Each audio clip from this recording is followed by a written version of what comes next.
Business as mission, or BAM, as it's sometimes called, is a bit of a buzzword in the missions community today.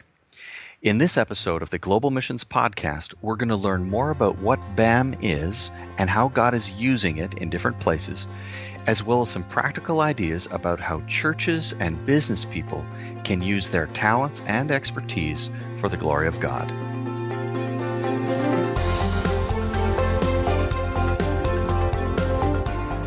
Welcome to the Global Missions Podcast, a podcast for Christ followers who want to participate more effectively in God's work both at home and to the ends of the earth. Visit us at globalmissionspodcast.com to find show notes, resources, and previous episodes. Here's your host, Rob Magwood, better known to his friends as Mags. Hi everyone, we are very glad that you've joined us as we continue to discover how to participate in global missions more effectively. I'm your host, Mags, and I am really looking forward to this interview. Today we're going to be talking about business as mission, or BAM. Our expert guest is Larry Sharp. He's the founder of IBEC Ventures, an organization to help build sustainable businesses that change lives and transform communities. Just before we get to that interview, we'd like to share with you this resource. Do you have your 30 Days of Prayer for the Muslim World booklet yet? If not, please consider joining in this focused month of prayer for our Muslim friends and neighbors.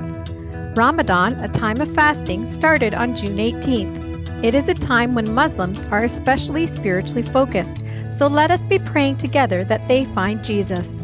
To learn more about this great resource, visit www.globalmissionspodcast.com. And now, here's our interview with today's expert guest.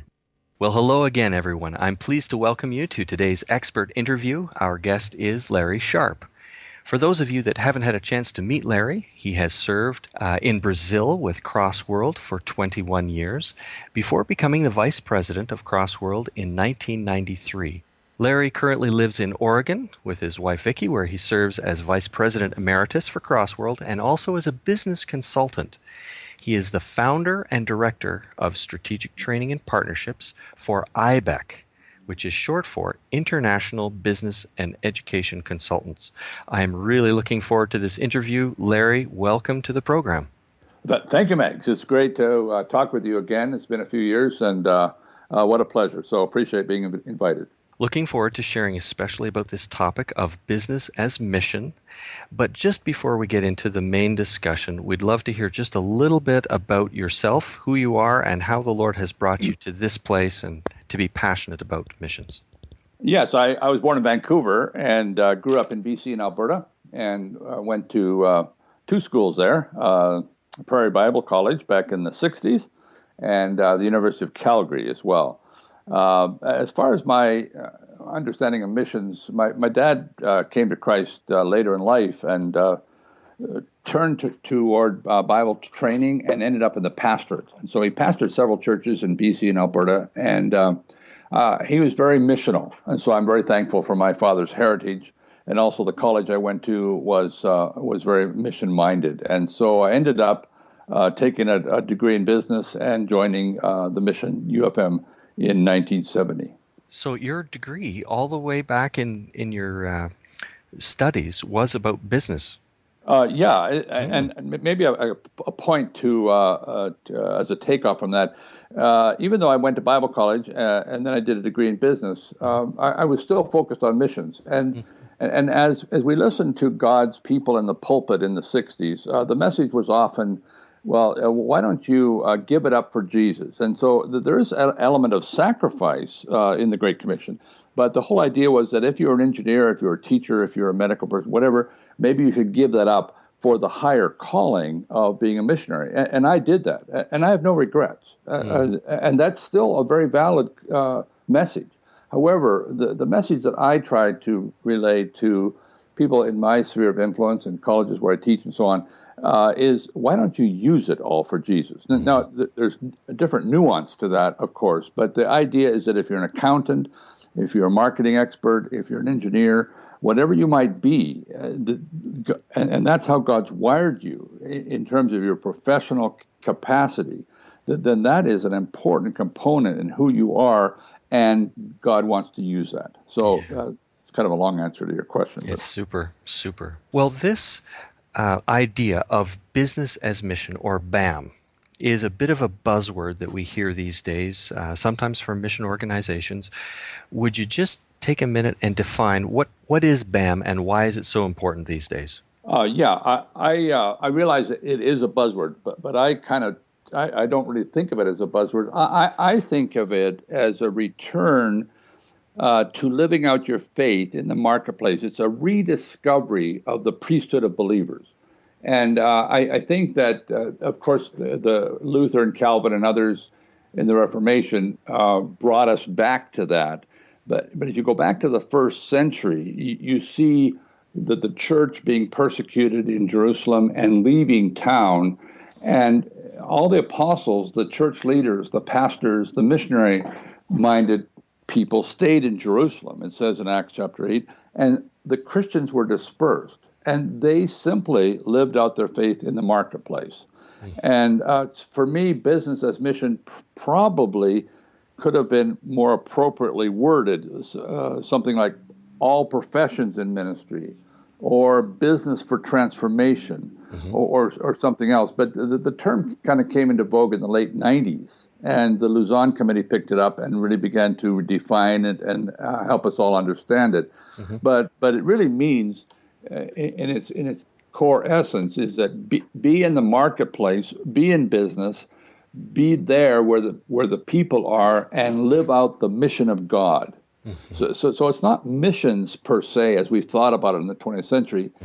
It's living out the mission of God in the marketplace. And just some quick reasons why this is important. I think that in terms of the mission world today, it's important for us to really focus on the Great Commission, what was really given to everybody. And in a certain sense, we outsourced the missionary industry to the professional, qualified people. And I'm not opposed to that. I'm a product of that. I'm involved in that. And that is important. I think that missionaries, as we've known them, need to be called and so on. But in another sense, all of us can be involved. And so I've met so many business people who feel that, well, their skill, their capacity is not quite up to snuff spiritually, but they'll do their part and they'll pray and they will give. But I think the business as mission brings everybody into that. We can talk about that in a minute. And that's that is a key thing for me. The whole body of Christ can be involved with this, and I can explain that later. But a second reason is that the business as mission brings, in terms of cross-cultural ministry, it brings the Great Commandment back into the gospel. And I think we evangelicals kind of marginalized ourselves from the social gospel beginning in the 1920s and clear up into the 60s and 70s. And we say, well, that's really for somebody else. We just focus on the spiritual. But as you go to countries with the gospel, and there's so much unemployment, there's so much poverty, there's so much injustice.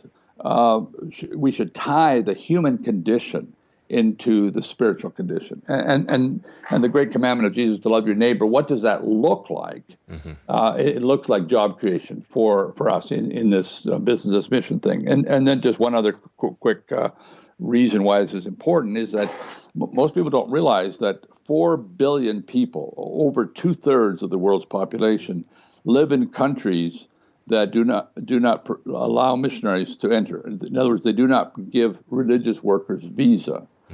Now, there's all kinds of ways to respond to that, but one way, and I'm not saying this is the only way, but one way is to go into the country and start a business and employ people. That's the Great Commandment, and create value so as to be there legitimately with they want you to come. We in the West have becoming accustomed to a very cognitive way of learning, and most of the world are oral learners, and they learn by observing and doing. And business as mission really allows us to live out the gospel in the workplace so that people can see us. They can see us on the good days and our bad days. And over a long time, as we live with Jesus in that experience that people see the difference. So that, to me, that's a big plus for Business as Mission, because it's not us going in and telling or proclaiming only, which we obviously have to do, but it allows us to live it. To have legitimate access is increasingly challenging in some places, and I would say, with the whole idea of the secular and the sacred, some of us as organizations, classical mission agencies, are trying to wrestle with that and say, boy, have we stayed in that expert zone, so to speak? We've been experts in this. How do we carefully rethink that and more appropriately invite everyone to be part of this? Some of my experience with preparing for this conversation and talking to some business people is they are delighted to be considered for some of their business skills rather than being approached just as donors. Right. As we ask them to contribute some of their expertise, either as consultants or maybe even as goers. We're expanding what has, in many cases, been a more limited view of who can be a missionary. Yeah, that's a great point. And I think that as I've kind of been focused on the people in the pew with a wide range of skills, and not just business, it can be medicine, it can be education and various things. Mm-hmm. But when they get to realize that their skill can be applied to some of these businesses overseas, for example, as consultants, coaches, and so on, they're being a part of the Great Commission. And you have to remember that these people in the pews of our Canadian churches, they love Jesus just like you and me, and they don't need to join the professional missionary enterprise, but they know the gospel is important. They know that people are lost, and they can apply their skill, and that's what's exciting to me. Mm-hmm. I wonder, Larry, if you just take a couple of minutes on terms here. We've used BAM, or Business as Mission. You've commented on that already. There's Business for Transformation. Tent making is another popular term. Would you just take a minute on those terms and say, what are there differences? Are they synonymous? What's going on here? Yeah, it's a great question, and I'm not going to resolve it with a couple of comments here, but generally speaking, tent making, which is the older term that's been around for years, basically refers, in today's terminology, mostly to people who go abroad with their profession and with their job and take a job overseas. So for example, a former student of mine was an engineer and a petroleum engineer, and he took a job intentionally in Saudi Arabia. And the whole idea was that he professionally qualified to take this job. And he's there as a light in a dark place. Now, that's tent making. Now, Business as Mission is taking your business overseas or starting a business. The way I often like to think of it is tent making is taking a job overseas for missional purposes, whereas BAM, Business as Mission, is creating a job overseas for missional purposes. So there's a fine line of difference in some cases, but it's rather distinct in other ways. Yeah, that's helpful. And then one final comment: the term Business for Transformation, for me, is synonymous with Business as Mission. Okay. I could give you another quick story which highlights. I think it's very important in our world to be people of integrity and have a viable identity. And so here's an example. If you look on I won't mention the names, but if you look on the state of Gujarat, India, website, that they are very interested in bringing tourists to that country or to that state in that country. And so in business terminology, we call that creating value. We call that a business opportunity. And so in God's providence, we got in contact with somebody who was qualified to start a business there. And so he goes in, he and his wife have gone in with a full business visa. They have full missional training. They went to a Bible college that you would recognize if I said the name, and you would say that's good. And they went there to start this business, and the business has done very well, and it's made a lot of money. And at the same time, this guy and his wife are committed to sharing Christ wherever they can, and they work with a mostly Muslim population in that country or in that state of India. and we've seen people start to come to Christ because of that. So the idea is that that's a true startup, and he had what it takes on paper and in some experience, but he really was dependent on God's people in this country to rally around him. So the way they rallied around him was, number one, they helped capitalize the business. And number two, we had 4 different coaches and consultants from time to time helping him get started, helping with the legal, accounting issues, tax issues, those kinds of things. You know, you mentioned along the way that it was a profitable business. I wonder, have you sensed any tension along the way, either with believers in congregations, in the churches, or with mission agencies, because the word profit is involved here? The whole BAM definition is really focused on what we call the triple bottom line. And the first point is that it should be profitable and sustainable. Secondly, it should create value, and usually that's jobs.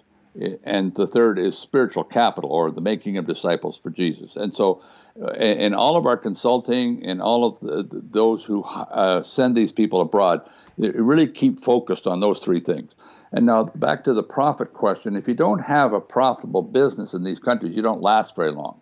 So your viability for existence is that you're real. You have a real business.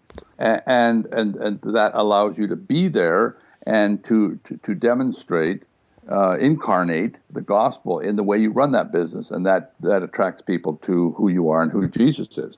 Now, the problem is really not at all in the pews.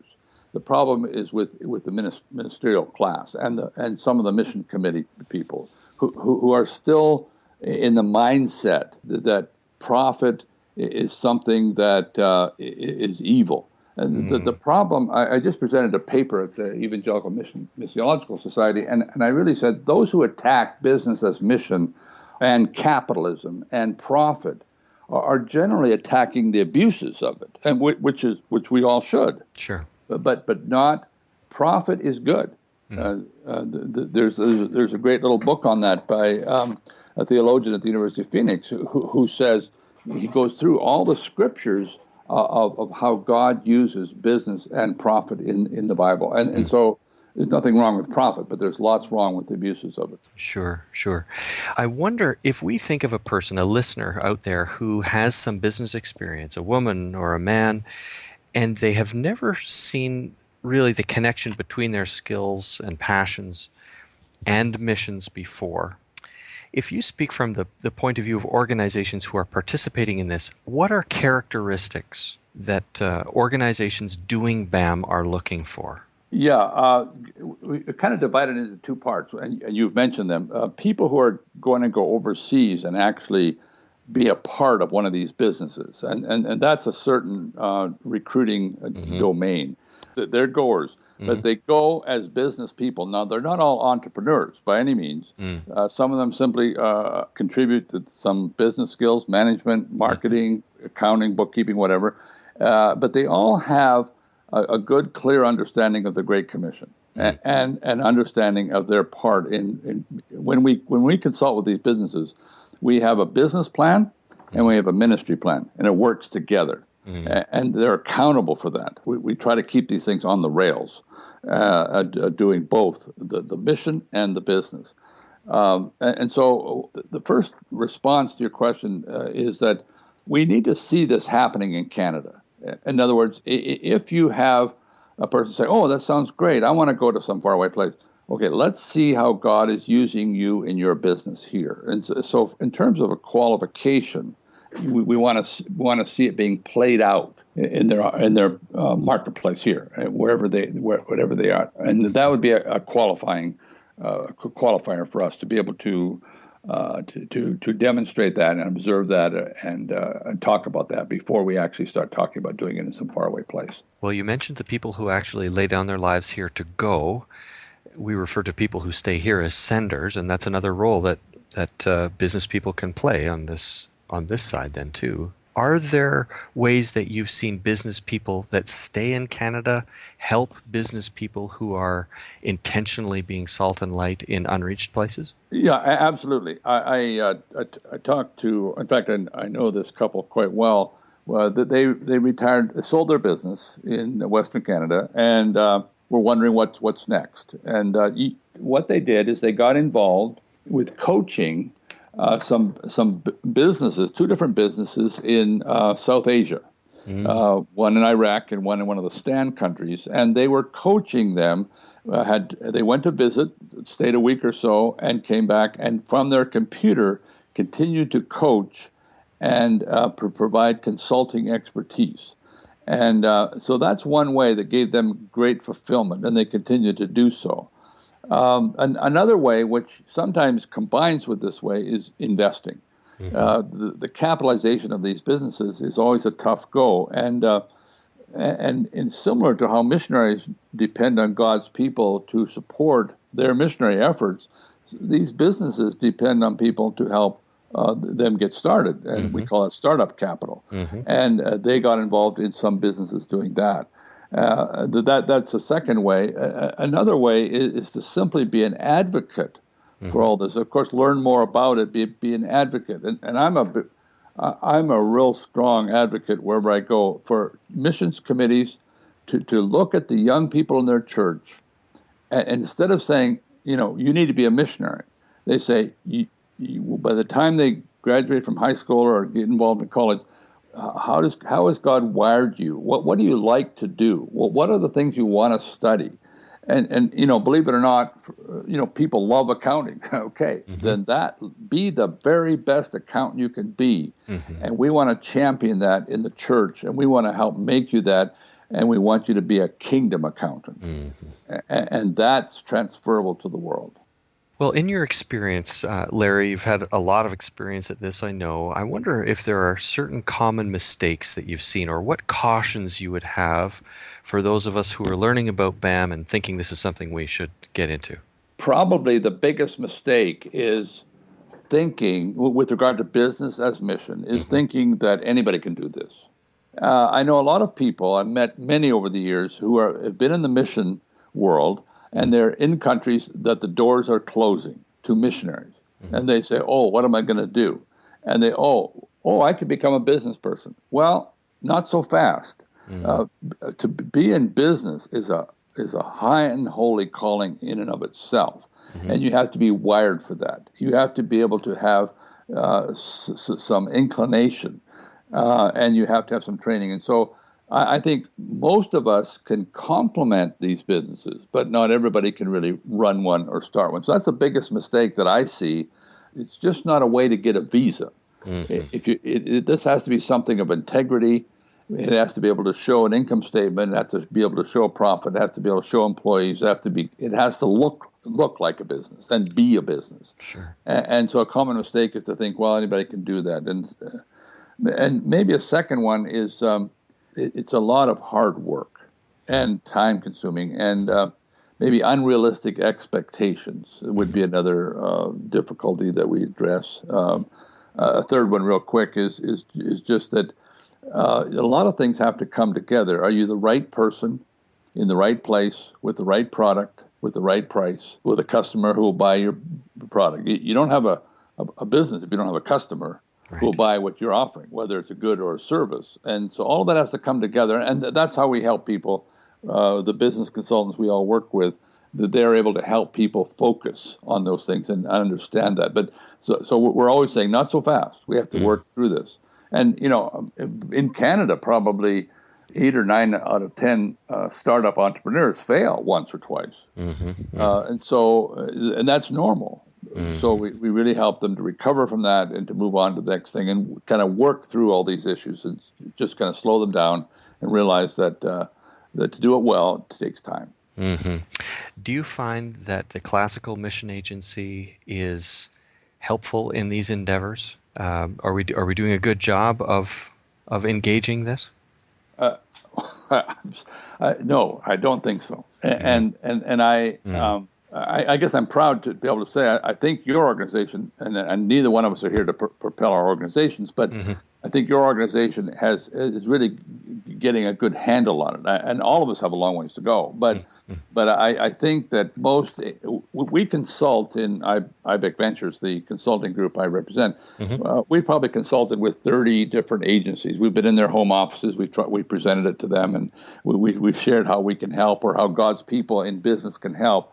And I would say 2/3 of agencies, at least this is my experience, are still dabbling in it. That they're still investigating it, or they're not sure they want to go there, and the other third are taking some honest steps in that direction. So it's not like it's hopeless, but it's simply, in the agency world, we did not recruit for business. Right. We recruited people for professional missionary endeavor. And that meant Bible training, that meant cross-cultural training, and all those good things, which are a tremendous asset. But I think agencies either need to start to recruit people who have business wearing, or partner with organizations that are doing it, so that they accomplish their goals. That is establishing of a church overseas.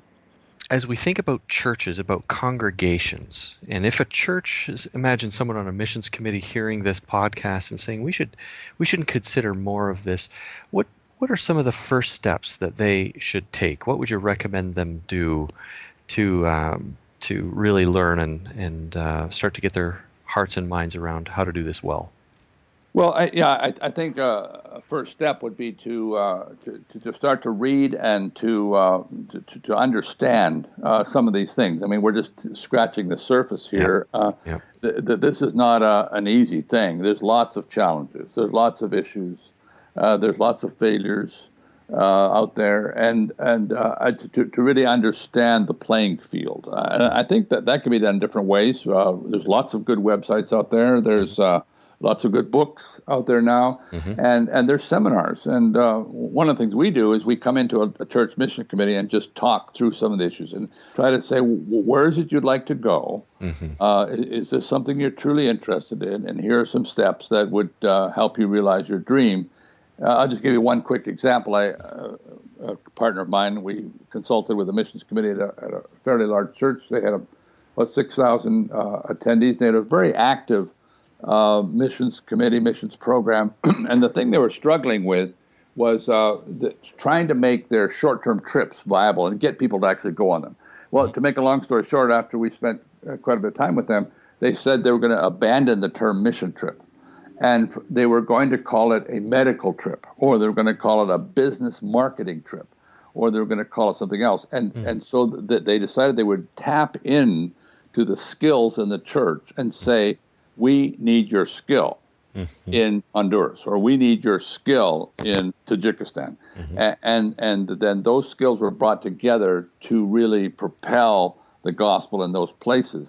So it wasn't just a mission trip and to see what was going on, or to help build a cabin, and none of us are builders, or to teach DVBS through translation. There's nothing wrong with all those things, but with the idea was to tap into their skill. So that was a result of a consulting trip to help people to kind of see this a little bit more clearly. Excellent.